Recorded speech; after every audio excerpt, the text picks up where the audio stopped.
আহ, রাজিন হাসান আর J AID থেকে আপনি লিখেছেন, আমার পিতা এবং আমার রাজনৈতিক মতাদর্শ এক না হয় তিনি আমাকে প্রায় নাস্তিক বলেন। আহ, এটা কি ঠিক? অথচ আমি ও আমার পিতা নিয়মিত নামাজ পড়ি ও ইসলাম মানার চেষ্টা করি।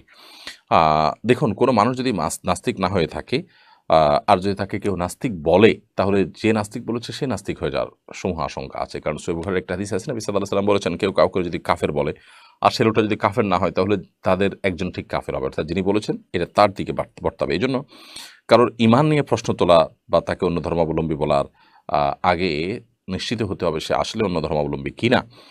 ব্যক্তিগত মতপার্থক্যের কারণে এরকম পর্যায়ে চলে যাওয়া অবশ্যই অনুচিত কাজ, সেটা পিতা করেন আর পুত্র করেন কিংবা যেই করেন না কেন। অতএব অতএব এ বিষয়ে আমাদের সাবধান থাকতে হবে।